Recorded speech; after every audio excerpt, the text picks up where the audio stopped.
Yeah, I'm gonna offer an idea here that basically I just put a couple little tidbits together. I did a previous video on vitamin C, that it's possibly a very powerful anti-aging hormone. Actually, I'll point to a link to that in the information box if you haven't looked at that. But it's been shown that while most animals produce vitamin C in their body, and without that capability, it's been scientifically proven that the animal will live only a fraction of its lifespan. Now, people do have all four genes that can produce their own vitamin C, but one of the genes is dormant on almost all people. In some people, it's slightly functional. Some people can produce a little bit of vitamin C. But as you probably heard of the stories in the Bible of people living a very long times, I know it's been said because of possibly the oxygen content, but also it's also been theorized that humans also had the capability to produce their own vitamin C in the body. And many scientists believe that if we had that capability again, we would be living for centuries years old in a vibrant fashion.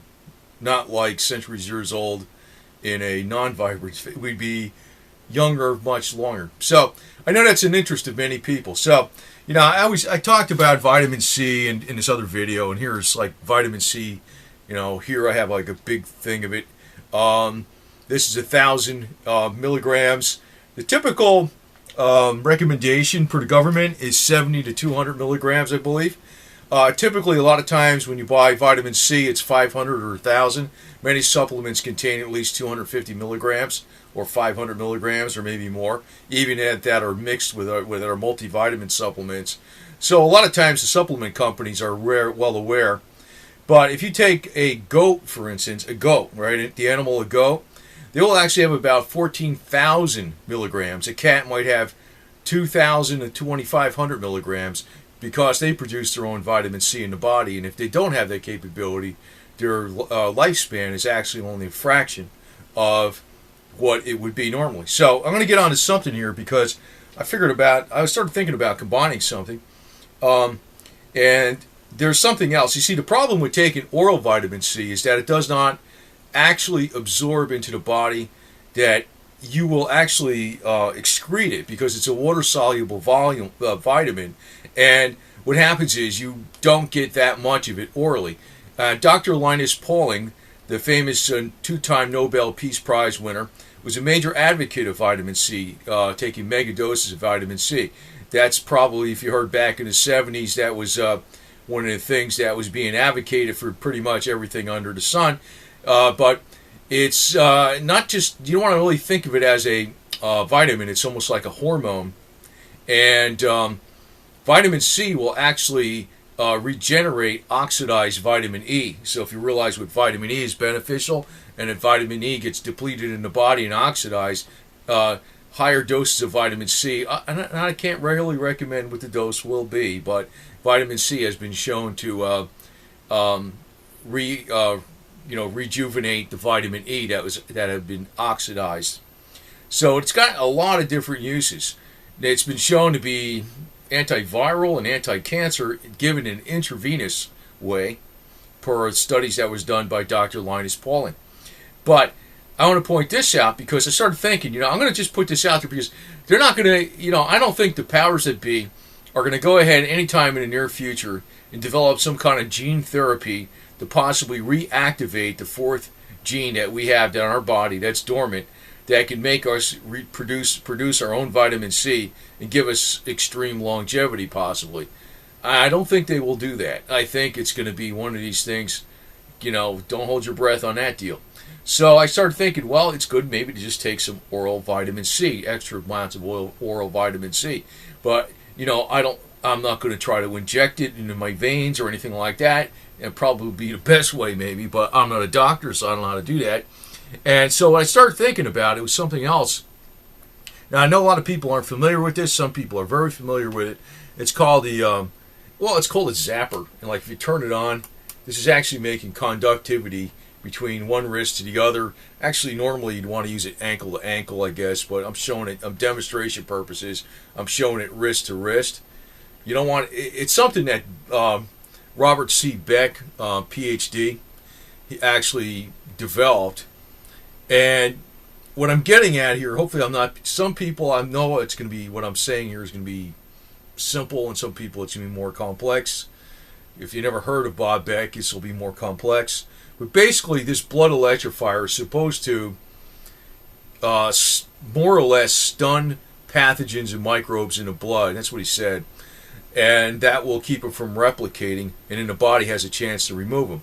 But he says there's a side effect to it, that it leaves the blood temporarily porous to anything you might take, like caffeine or herbs or medicines. And he warned not to take any medicines or herbs or caffeine during the time that you do this blood electrification at 4 hertz, right? At the standard, it's actually 3.915 hertz, half the Schumann Earth frequency.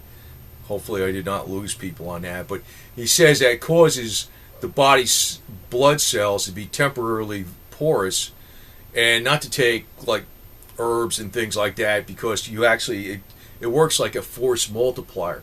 So he says if you take an aspirin and you're doing this at the same time, set at this 3.9 hertz, it's makes it seem like it's more than one aspirin. That's what he said. I don't know how, I can't verify that, but I know I've been taking herbs and things like that during the time I was doing blood electrification, and I really can't tell that it was a problem myself. It may be more of a problem with strong medicines. You want to avoid doing this at the time you take strong medicines or whatever. But what I'm driving at here is maybe you can use that as a benefit.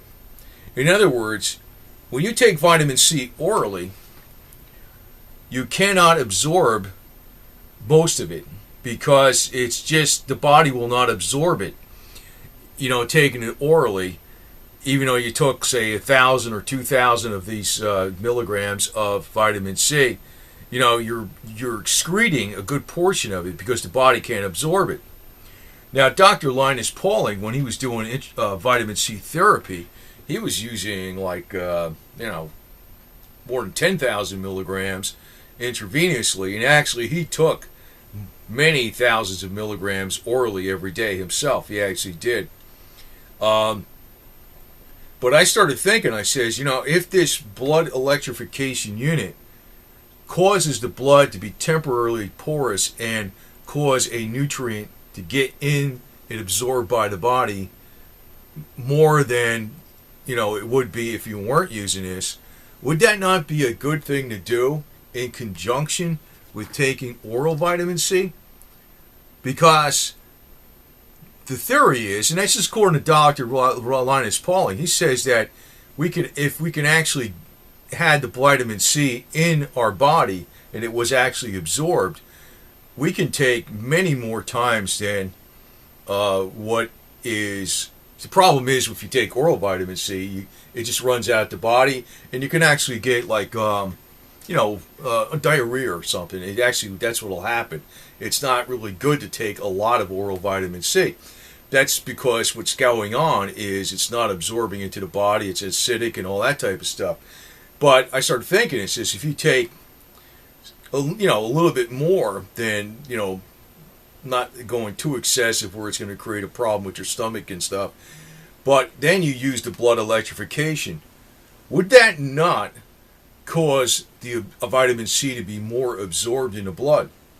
Now, in this case, the problem with doing blood electrification and taking medicines or herbs, Bob Beck said that was a problem. But in the case of taking vitamin C, why would that be a problem? Because you can, according to Dr. Linus Pauling, you can take, you could take mega doses of vitamin C intravenously. They showed this. He's got studies that said that it reversed cancer and virals and all this type of stuff by using mega doses of vitamin C intravenously, and it showed no toxicity. Now, I started thinking, I says, the whole problem is with taking oral vitamin C is that you cannot absorb it into the body, the blood cells or whatever. It doesn't get in the cells. But I started thinking about Bob Beck's warning about transfection. Now, he's saying it in a bad thing, but you start thinking, well, wouldn't that be a good thing if used in conjunction with taking oral vitamin C? Because this way, the vitamin C is getting more absorbed into the blood or into the body, into the cells. And he was saying it's a bad thing if it's too much, if it's medicines or whatever, it's aspirin or if it's coffee. But in the case of vitamin C, if that was true, that it would actually absorb more into the cells, as he says, as he claims, that would be a good thing according to what Dr. Linus Pauling has taught us. So I started thinking about this, and I says, wow, this is not a bad idea, because first off, vitamin C is a very inexpensive supplement. It's found everywhere. Like I got this is a good quality. I'm not selling this. This is ester C. I don't know what the heck kind it is. It's good. It's got with 100 milligrams of bioflavonoids, and it's a good quality brand. And this is also a very good high quality Bob Beck zapper. Now you can buy these on eBay for pretty cheap, or make them pretty cheap too. So what I'm actually saying here is something that's not expensive. But considering the alleged benefits of vitamin C in longevity, knocking out bad things in the body and things like that, according to Dr. Linus Pauling. And the big drawback is that it doesn't get absorbed into the cells when you take it orally. This is one time I'm thinking, hey, you want to really... I'm thinking this. I'm just putting two simple things together.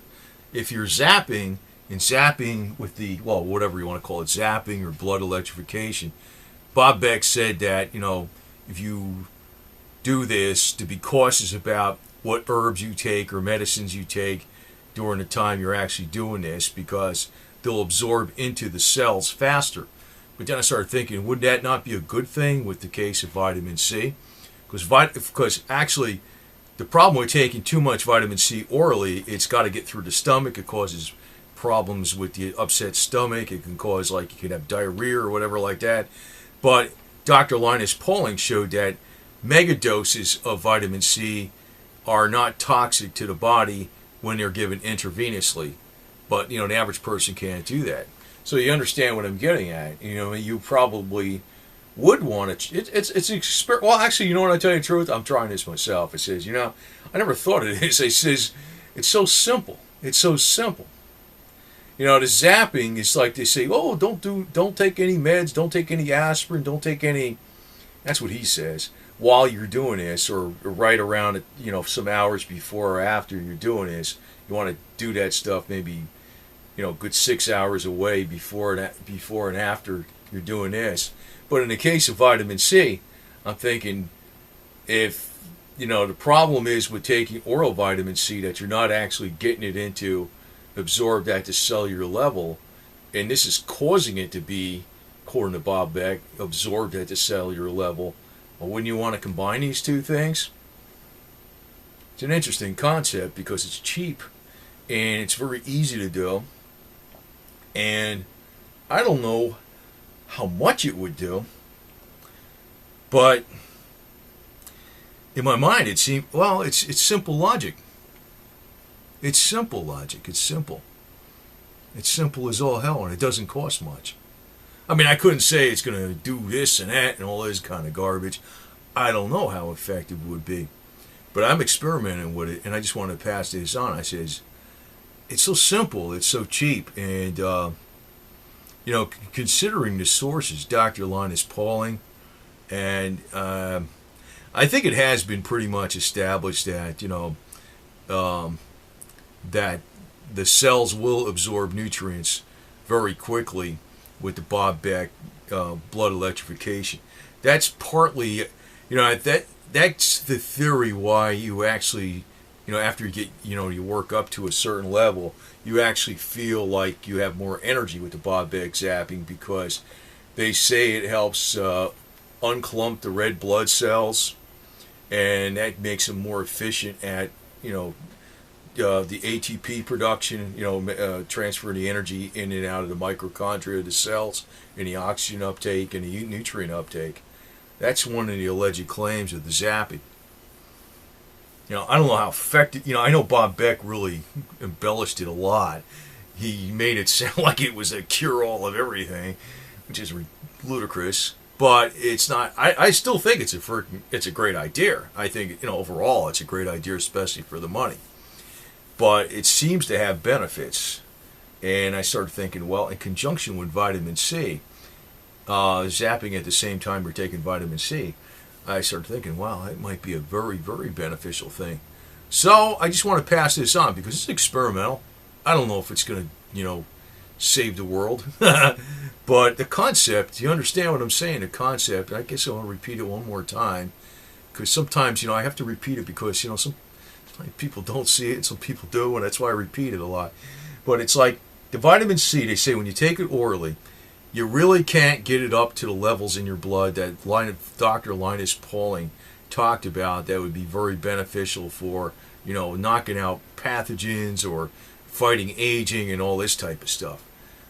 But if you took it intravenously, you could. And he showed that, according to him, you can take quite a bit of this stuff intravenously, like a goat takes. A normal goat, their normal production, a 160-pound goat, is 16,000 milligrams. Like a cat is 2,000 or 2,500 milligrams.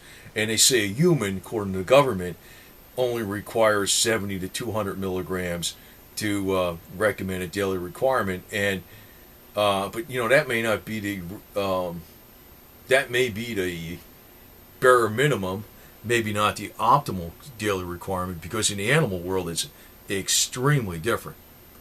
So what I'm thinking is, the drawback with taking oral vitamin C, you cannot, it won't absorb in the body. The more you take, it's like the more of it you're excreting.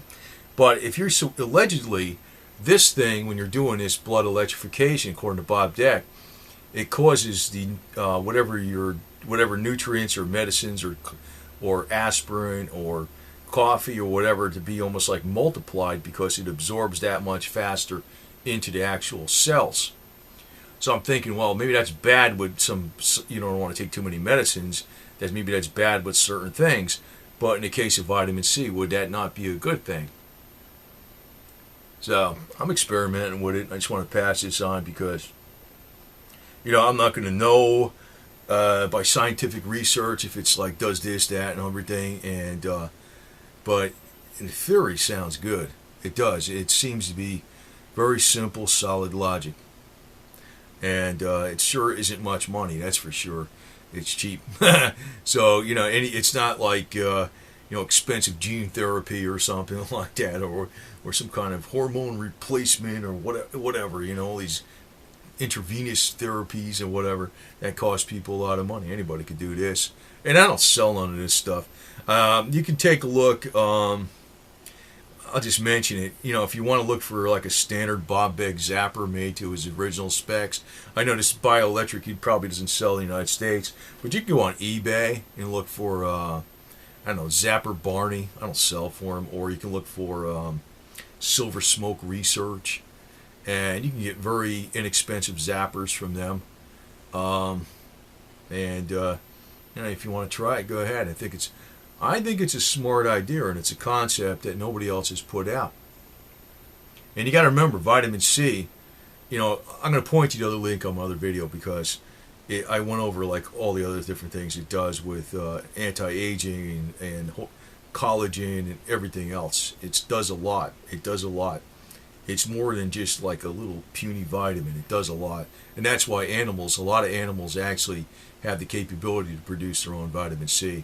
It looks like humans used to have that capability, and that may be why humans many thousands of years ago, whatever, were probably living a lot longer. It may not just have been due to the oxygen supply on this earth. It might have been due to the vitamin C internal capability of producing that hormone, more or less. It's really kind of a hormone. It's more of a hormone in some ways than a supplement. So it's very, very vital.